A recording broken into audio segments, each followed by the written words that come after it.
While every settler in the high mountain valley rushed to finish their cabins before the first hard frost, the boy was doing something no one else could explain. At 16 years old, he had already completed a proper cabin: tight pine walls, clean joints, a well-pitched roof that shed rain the way mountain cabins were supposed to. Most boys his age were still hauling water for their fathers. But instead of preparing firewood like the others, the teenager climbed back onto his finished roof and began building another one. Not replacing it, not repairing it, building a second roof directly above the first. The gap between them measured just over a foot, 14 inches to be exact. To the settlement below, it looked like waste.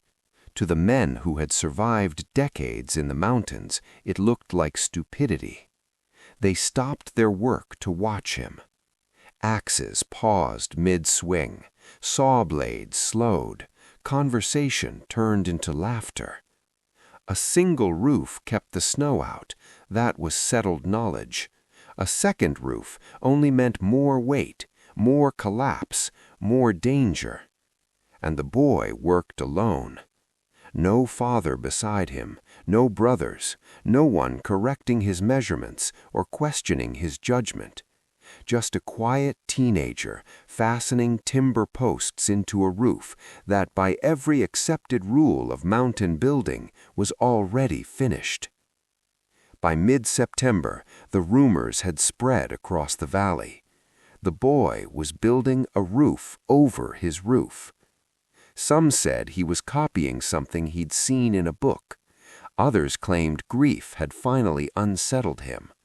A few simply called it foolishness, the kind only a young person without elders could commit. The settlement's most experienced builder came to see it for himself. He had raised cabins in 3 counties, survived 2 record winters, and could judge roof pitch by eye alone. When he saw the structure rising above the boy's cabin, he laughed openly. "1 roof keeps you alive," he said. 2 roofs just means twice the weight when the snow comes." The teenager didn't answer.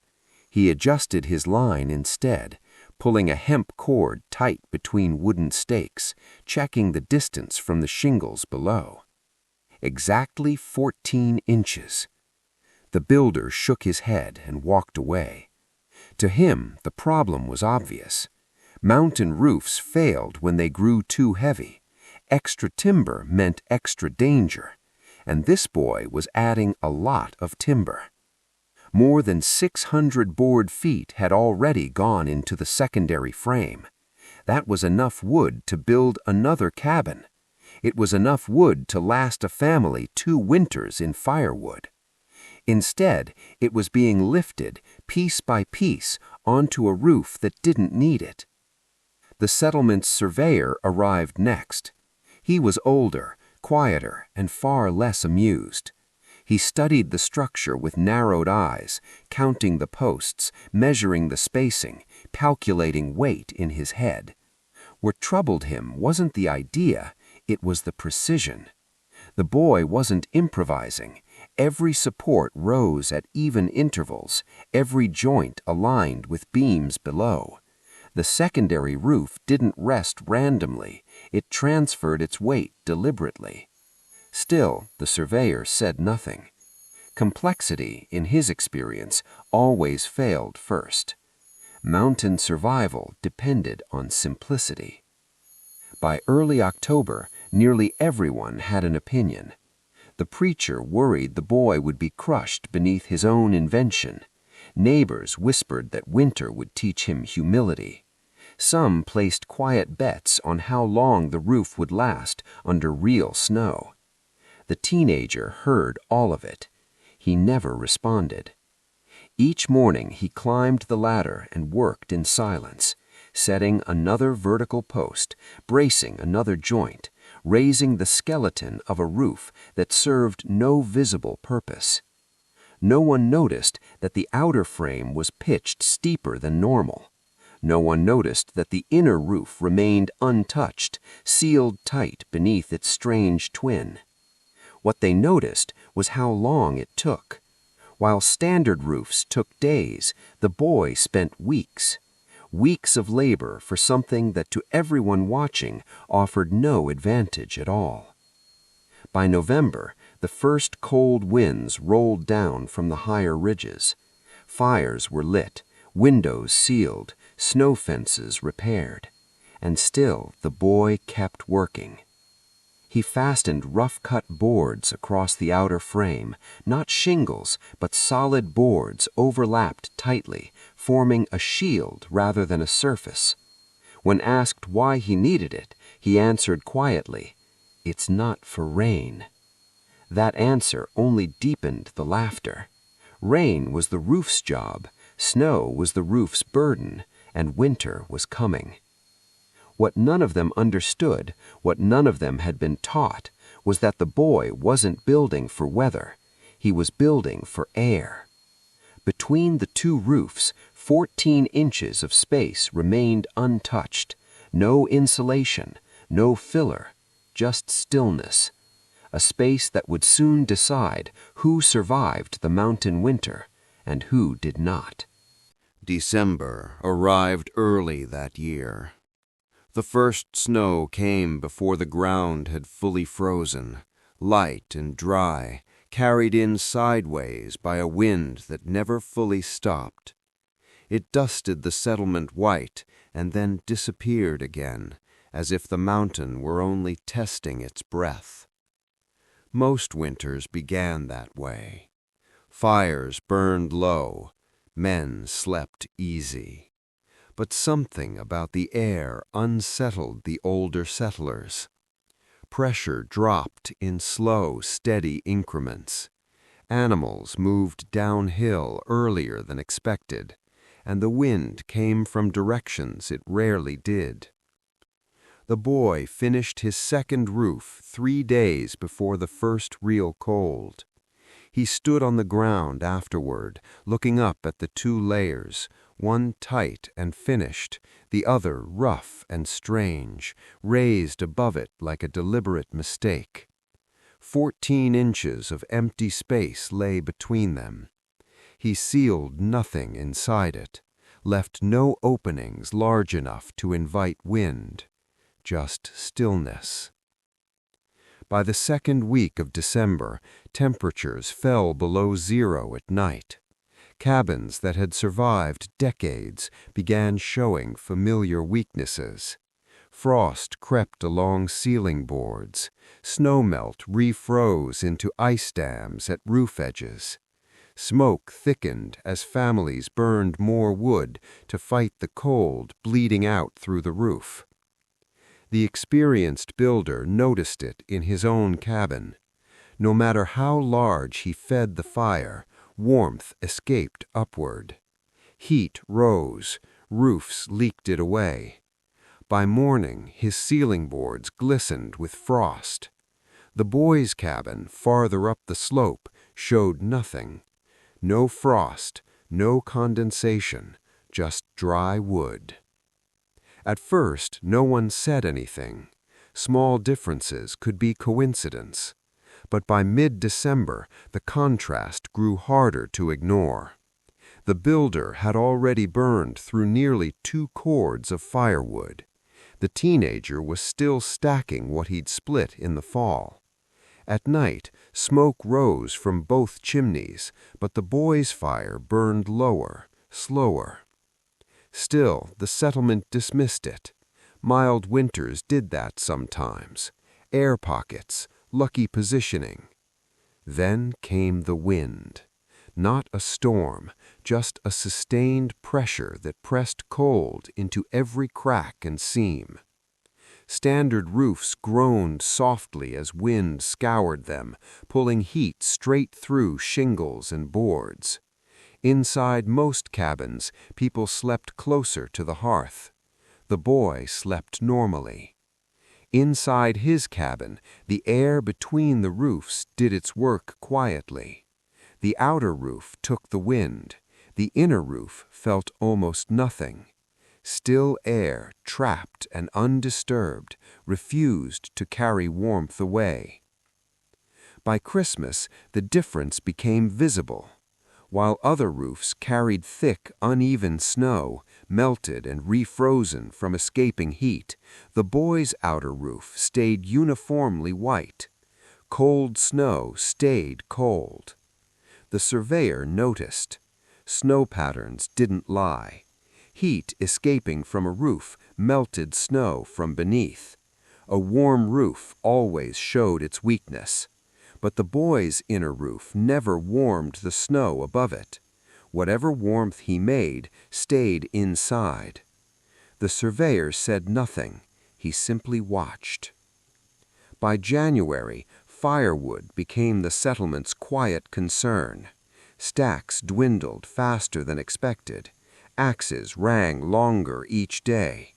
The builder, proud of his experience, counted his supply twice and realized he might not make it through February.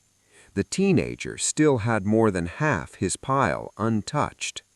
When asked how he was burning so little, he answered only, "The fire doesn't have to fight the roof."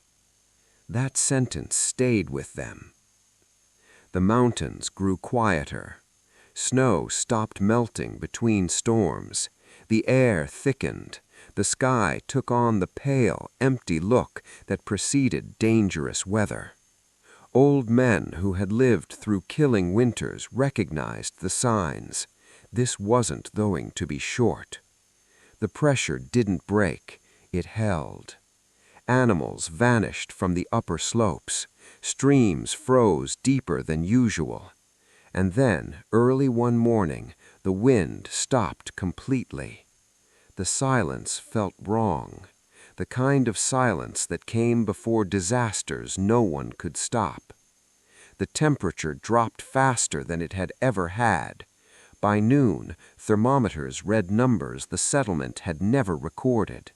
And far above the valley, beyond sight, something enormous was moving. The boy added one final brace to the outer roof and climbed down. He stood in the snow and looked at his cabin for a long time. Not proud, not nervous, just waiting. Because now the mountain would decide. The storm arrived without warning. There was no gradual build, no dramatic clouds at sunrise, just a low, distant sound that began somewhere beyond the ridge and grew until it swallowed everything. By dawn, snow was falling sideways. Wind followed immediately, violent, relentless, and cold enough to burn exposed skin in seconds. Thermometers dropped so fast the mercury lagged behind reality. By noon, temperatures had plunged past numbers most of the settlement had never seen recorded. The boy stayed inside. He fed his fire slowly, methodically. Outside, the mountain erased all paths. Snow stacked itself against walls. Drifts climbed past windows. The wind pressed against cabins with steady, punishing force. By the second day, roofs began to fail. Not all at once.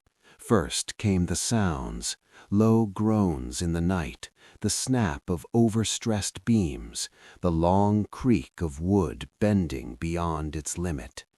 The experienced builder woke just before dawn to a sharp crack that split the air like a rifle shot. His center roof beam had fractured. Snow, heavy and wet beneath layers of wind-packed ice, bore down with impossible weight. He shouted for his family. They barely escaped before the roof folded inward, collapsing the cabin in a roar of timber and snow. Everything they owned vanished in seconds. They ran into the storm with nothing but blankets. Across the settlement, similar failures followed. Single-layer roofs trapped heat just long enough to melt snow from below. That melt refroze into solid ice. Ice held more snow. Snow added weight, and weight crushed roofs built for winters that no longer existed. By the fourth night, cabins failed in sequence, one after another. The surveyor's roof failed first. Cracks spread across beams he personally approved. He ordered his family out moments before collapse. Another family wasn't as fortunate. Their roof gave way in the middle of the night. There was no warning. By morning, the settlement counted losses in lives, not buildings. The storm showed no intention of stopping. Wind exceeded anything the valley had recorded. Snowfall stacked relentlessly, burying collapsed structures until only broken chimneys marked where homes had stood. Firewood disappeared quickly. Desperation followed. People burned furniture, then tools, then pieces of their own cabins. Still, warmth escaped upward. The roof was always the weakness, except one. The boys' cabin stood unchanged. Snow accumulated on the outer roof, but slid away in heavy sheets as the pitch shed its burden. The inner roof felt nothing. It carried no snow load, no ice, no wind. Inside, the air between the roofs held steady, quiet, unmoving, insulating. The temperature inside never dropped below survivable warmth. On the fifth day, the builder made his decision. Pride didn't matter anymore. He tied ropes around his wife and children and followed the slope upward, fighting through chest-deep snow towards the only structure still standing. The boy opened the door. Warm air spilled out into the storm. Steam rose from frozen clothes as they stumbled inside. No words were spoken. The surveyor arrived hours later, then another family, then another. Each arrival carried the same disbelief, the same silence. By the seventh day, the boys' cabin held more than 20 people, bodies packed together, breath fogging the air, yet the temperature barely changed. The double roof did what it had always been built to do. The outer roof absorbed the storm. The inner roof stayed untouched. The air gap refused to give up its heat. The boy explained nothing unless asked. When they asked why it worked, he answered simply, "Still air doesn't move heat." He showed them the ceiling, dry, warm, steady. Outside, the storm killed anything exposed. Inside, people lived. Children slept. A woman gave birth during the storm's final days, the cry of a newborn cutting through the wind like proof that survival was still possible. When the blizzard finally loosened its grip, the settlement no longer existed as it once had. Roofs lay crushed beneath snow. Cabins were buried or shattered, but the boys stood unchanged, waiting. The storm loosened its grip slowly. There was no clear ending, just a morning when the wind no longer screamed and the snow fell straight down instead of sideways. Then another morning when the sky showed a pale strip of blue above the ridgeline. Digging began immediately. What they uncovered shocked everyone. Entire cabins had been crushed flat, their roofs compacted into frozen slabs thicker than a man was tall. Others stood partially upright but warped beyond repair. Roof beams split, walls bowed outward, foundations shifted under uneven loads. The outpost was no longer a settlement, it was a scatter of wreckage. The boy stepped outside for the first time in weeks. His cabin looked untouched. The outer roof bore scars, scratches, gouges, broken planks, but it had done exactly what it was built to do. It took the storm, and it gave nothing back. The experienced builder stood silently in the snow, staring at his ruined home. 27 years of certainty collapsed with it. He walked up to the boy slowly, removed his gloves. "I was wrong," he said. Not loudly, not publicly, just honestly. "I've built roofs my whole life, and every one of them failed when it mattered." The boy nodded. He didn't smile. He didn't explain.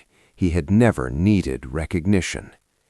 In the weeks that followed, reconstruction began, but nothing was rebuilt the old way.